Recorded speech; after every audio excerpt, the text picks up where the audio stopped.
we have been discussing about Caroline Marchant's work on ecofeminism. We will be comparing in this lecture how the Western work on ecofeminism can be compared with the Indian ecofeminist Vandana Shiva in this lecture today. For this, we will have to quickly revisit what we had discussed in our previous lecture. And this is Dr. Ananya Barua, Associate Professor in the Department of Philosophy, Hindu College. Now, Caroline Marchant had categorically argued that basically to go towards an ecofeminist future, it has to be filled with praxis and transformation.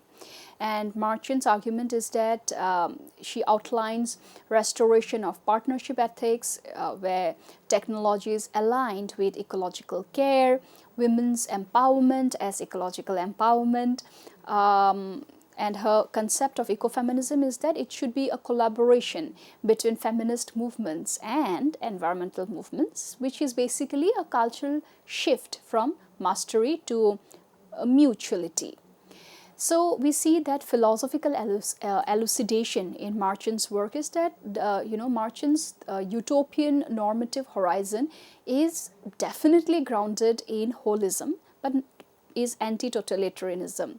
Process metaphysics, which is inspired partly by ecophenomenology, and ethics of flourishing, which is of course the eudaimonia of Aristotle, and it of course has a politics of everyday life. Now, Marchant's work, as we had seen in our previous lecture, is strong for inspiration, but the political and economic mechanisms for such transformation are insufficiently detailed. And critics have been arguing that without confronting global capitalism explicitly, ecofeminist praxis remains idealistic. Still, Marchant provides a moral vision that integrates ontology, ethics, and political action as a part of this entire approach called ecofeminist. And for these reasons, the strength of her work has been traditionally taken as a brilliant historical genealogy of domination, which integrates feminist theory with environmental ethics seamlessly and offers a structural or intersectional analysis ahead of its time. And it is of course philosophically rich with ontology plus ethics plus political theory as the methodologies used, and makes environmental ethics socially accountable. And the weakness, as we had seen in our previous lecture, is the occasional romanticization of pre-modern organisms like the women-nature link can be interpreted as essentialist if not nuanced. And solutions remain broad and insufficiently institutionalized, and critics argue economic analysis needs greater depth. So, Marchant's essay is a foundational shift. She did change the very ontology of environmental ethics from mechanistic individualism to relational, embodied, and care-based ethics. Her work remains pivotal for anyone studying ecofeminism, political ecology, critical environmental ethics, or gender studies. And we have now I think we are good to compare her work with Vandana Shiva, where we would see how the academic depth and conceptual clarity of Vandana Shiva and Caroline Marchant comes up. So, yes, ecofeminism across the Western critical theory and the global South political ecology, we saw that ecofeminism emerges through multiple genealogies. Two of its most influential thinkers, Caroline Marchant and Vandana Shiva, represent distinct yet complementary traditions within ecofeminist philosophy. Marchant, as we had studied, is grounded in Western history of science, critical theory, and feminist philosophy, whereas Shiva draws from Gandhian politics, indigenous knowledge systems, post-colonial critique, and development studies. If we are to look about the intellectual roots and methodology, we see that Caroline Marchant was rooted in history of science, environmental humanities, and feminist philosophy, and has worked through archival analysis, intellectual history, conceptual genealogy, and has been tremendously influenced by critical theory like Adorno and others, and feminist epistemology, Haraway, Harding and others, and environmental ethics, of course, Leopold, deep ecology, and so on and so forth. So Marchand's approach is diagnostic and deconstructive. She traces how metaphors, mother tongue, world, machine, produce material consequences. Now, coming to Vandana Shiva, we see that her entire work on ecofeminism is rooted in Gandhian thought, indigenous cosmologies, political activism, and post-colonial critique. The works through field experience, engagement with peasant and women's movements, and ethnographic accounts. Vandana Shiva is influenced by Gandhi's Swaraj and nonviolence, India's Chipko movement, the post-colonial theories, Ashish Nandi, for example, developmental critique, and so on. And her approach is activist, experiential, and communitarian. She foregrounds women as ecological agents in everyday life. Now, let's discuss here the concept of nature as seen by Vandana Shiva and Caroline Marchand. For Marchand, nature for Marchand has historically been shifting symbolic construct, organic to mechanistic, which has been a site of domination because it conceptualized as inert, feminized, and mechanistic. It must be reclaimed as a partner through relational ethics. Nature is not essentialized. It is historically constructed, culturally coded, and philosophically framed. For Vandana Shiva, on the other hand, nature for Vandana Shiva is a living, self-organizing, sacred system, Prakriti. Indigenous knowledge recognizes nature as Shakti, creative feminine force. Modern science destroys this organic unity, and Shiva tends to essentialize nature as a life-giving, cyclical feminine, which she views as positive and empowering. So when we are understanding here the concept of women-nature connection in Marchand, we see that the link between women and nature is socially produced. It is not biologically inherent. Patriarchal capitalism constructs women as closer to nature to justify domestic labor, reproductive labor, and exclusion from public spheres. She warns ecofeminism must avoid reinforcing cultural stereotypes. On the other hand, for Vandana Shiva, the link between women and nature is ontological, cultural, and cosmological. Women, by virtue of their reproductive and subsistence roles, possess Prakriti knowledge, a knowledge system aligned with ecological processes. She sees women as a natural custodians of biodiversity and sustainability. Now, about a critique of capitalism, science, and development, we see that Marchand criticizes or critiques the Baconian science for violent metaphors, the Cartesian dualism for legitimizing domination, the industrial capitalism for commodifying nature and labor, but she stops short of attacking science wholesale. She seeks reform, not rejection. Vandana Shiva, on the other hand, critiques the neoliberal capitalism, the green revolution monocultures, the biopiracy and seed patents, the Western scientific epistemology as a form of epistemic imperialism. She sees modern science as structurally violent, aligned with colonial, patriarchal, capitalist forces. Vandana Shiva is more radical and anti-modernist. When we talk about the ethical and political vision here, we see that for Marchand about something about partnership ethics, which is, relational, non-hierarchical, and situated. Focus is on care, reciprocity, and ecological citizenship. It emphasizes participatory democracy and local ecological governance. Ethics integrates gender and environment but remains pluralistic and non-essential.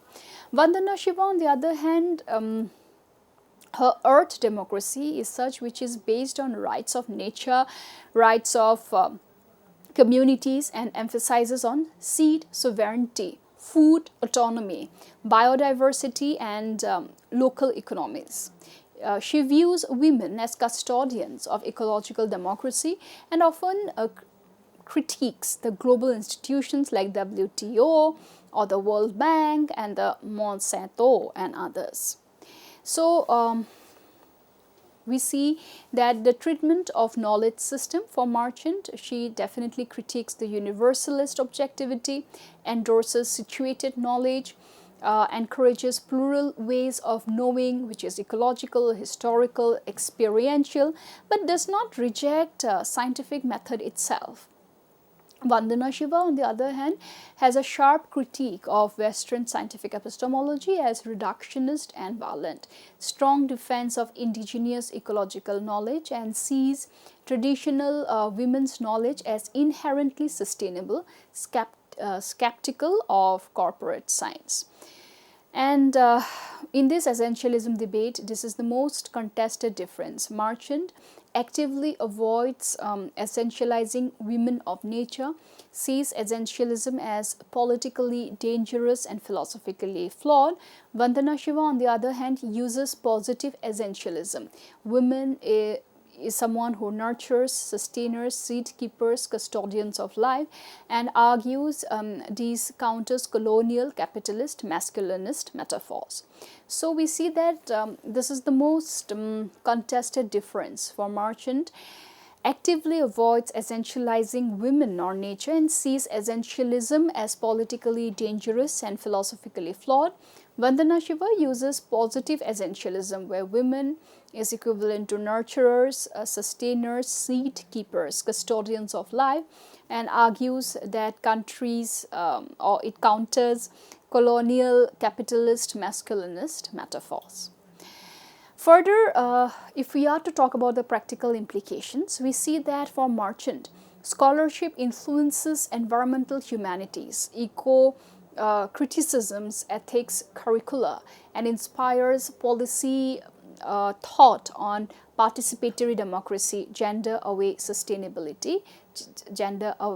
sustainability, but less directly involved in mass movements. Vandana Shiva is out there and everywhere. She is the founder of Navdanya, where it influences the global environmental activism, works on seed banks, farmers' rights, biodiversity protection, and often engages with the international policy forums. Now, if we finally see the PPT here as being displayed, the dimension of intellectual roots of Caroline Marchant and Vandana Shiva, we see that for Marchant it has been the history of science, feminist theory. For Vandana Shiva, it is indigenous knowledge, activism, post-colonial critique. The method for Marchant is genealogical, analytic, historical. Shiva has been experiential, political, grassroots. The women-nature link for Marchant is constructed and symbolic. For Shiva, it is ontological, embodied, sacred. View of science is its reformist critique. Vandana Shiva is radical critique. Ethics is partnership, care, reciprocity. For Vandana Shiva, it is earth, democracy, biodiversity, sovereignty. For knowledge, it is pluralistic or situated. For Vandana Shiva, it is indigenous, decolonial. And the tone, of course, in Caroline Marchant has been clearly academic and analytic. In Vandana Shiva, it has been more activist, blended with spiritual and political blending. The essentialism, on the other hand, for Caroline Marchant, it has been avoided, but for Vandana Shiva, we see that she has embraced it strategically. So, if we are now to look at the strength and weaknesses of both, we see that for Marchant, her strengths have been her position on anti-essentialist, which is historically rigorous and philosophically sophisticated, and reveals how metaphors and dualisms shape human-nature relations. Of course, there are limitations, which is less rooted in non-Western epistemologies, where praxis is more conceptual than activist. For Vandana Shiva, on the other hand, the strengths, of course, is deeply rooted in lived struggles. It links ecofeminism with food sovereignty, biopolitics and global justice, and it offers powerful critique of neoliberalism. However, there are limitations, and limitations are such where we see that the essentialism concerns, for example, or romanticizing of traditions. Critics question empirical rigor in some claims. Together, Caroline Marchant and Vandana Shiva, however, does represent the two great arcs of ecofeminism. If one is rooted in critical analysis of Western reason, the other is rooted in decolonial ecological praxis. They form a complementary dialectic, critique and reconstruction, analysis and activism, theory and practice. So what we see is if Marchant comes from the Western tradition with her own nuances of analytics, Vandana Shiva comes from the Oriental tradition with her own nuances of lived experiences. So on the other hand, we have two feminine characters who are the protagonists in discussing what ecofeminism is. And Caroline Marchant very clearly, as much as she talks about how women and nature are interconnected, she uses an analytic approach. She uses a more technical, a more conceptual methodology. On the other hand, Vandana Shiva goes a step beyond, and she uses the methodology of lived experiences, of being a hardcore activist, of going out there and working. It is important to note here the intellectual background that these two feminist thinkers have come from. Caroline Marchant, let us understand, from the West have had a very clear study of Cartesian dualism, which she eventually criticizes, where she says that if the very father of modern times or modern philosophy is René Descartes, where mind is celebrated more than the body, then obviously it's but natural that a disaster has been made, and it was a perfect recipe for disaster. For she says that the minute the mind becomes pivotal and the body is given the back seat, it means man equivalent to mind was given the front seat, and body equivalent to women was given the back seat. And that is where she picks up as one of the most flawed visions of our earlier times. More so when we celebrate the philosopher who had floated this philosophy as the father of modern philosophy, and for rightly, she criticizes René Descartes and says this split between Cartesian dualism, which was based on hierarchy, ought to be replaced by mutual exchange. However, let us understand, she was not someone who had rejected entirely. She was still very much scientific and wanted a reformist approach rather. On the other hand, when we talk about Vandana Shiva, as much as she was grounded in Western philosophy, she, coming from the Indian sense, must have also studied Indian philosophy, and we see that in our Sankhya philosophy, the concept of Purusha and Prakriti, they are not seen as antagonist to each other. Purusha, if it is the mind, Prakriti is the matter, they both hold equal positions in the pralaya or the evolution of the universe, and this is precisely where the two female protagonists on ecofeminisms diverge. One has seen mind being celebrated, the body being dominated. On the other hand, with Vandana Shiva, in all likelihood, if she has gone through the Indian philosophy, she had understood the essence of the Sankhya philosophy of Purusha and Prakriti, where neither is Purusha celebrated nor is Prakriti given a derogatory seat. Both are celebrated precisely for the role that they play. For Purusha is incomplete without Prakriti, and Prakriti of course cannot really be evolved unless Purusha comes in contact. And this Vandana Shiva was very clear. And this clarity is seen in their individual approaches, in their methodologies, where if one, coming to Marchant, if she is anti-essentialist, we see that Vandana Shiva is deeply rooted in lived struggles. On the other hand, if Caroline Marchant is historically rigorous, Vandana Shiva links ecofeminism with food sovereignty, biopolitics, and global justice. And again, just to add as a footnote, let's not forget that Vandana Shiva, being from the Oriental, she must have definitely grown up with the entire studies about Annapurna and the Vandana Shiva, the Shiva, the destroyer, the Vandana, the Shiva Parvati myth, and so it is but natural that she would be engaged wholeheartedly there.